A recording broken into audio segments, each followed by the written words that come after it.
Well, hello, this is John Barkley with another video quick tip. It's been a while since I've presented one of these. I've learned something important in Lightroom. I've been frustrated on a number of occasions in setting a black and a white point, using the way I've been taught and many others teach. So I want to show you something new that I've found, which I think is revolutionary, at least for me. Some of you may already know, and I apologize if you already do, but I'm finding not many do. So most people would take an image like this, and again, I'm not going to cover any of the other sliders except for a black and a white, and then I'm going to show you a tone curve. That's it. We're not going to talk about white balance and things like that.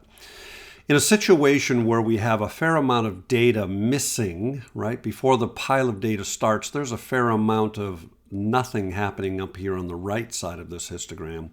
And on the left, we have a similar situation, but not near as bad. That we're missing just a little bit of data on this left side, which makes an image look flat.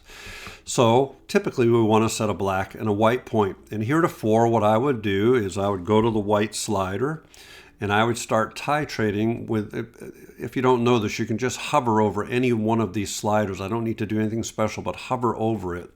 And then I can tap up with my up arrow until I set a white point. And the way I have typically done that is I go until it blows out or it clips. And then I titrate back one, and that arguably sets a white point. And then I do the same thing for the blacks. I titrate down with my down arrow key until I clip, which I've just done. Come back one, and then we've arguably set a black and a white point. I don't know about you, but this looks terrible. And this was my frustration. And so I would do all sorts of gymnastics and bring the whites back until I felt like they looked right. Bring this back. I might play with my exposure slider. And then ultimately I'd end up going into Photoshop where I had a levels tool. And then it dawned on me, I have that same capability in Lightroom. So let's take a virtual copy here. And let's show you the new method. Now what I would do is I would not use the black and white sliders. Rather, I come into the tone curve tab. Now, when you open up the tone curve, it's typically going to default to include all of these sliders, lights, darks, highlights, shadows.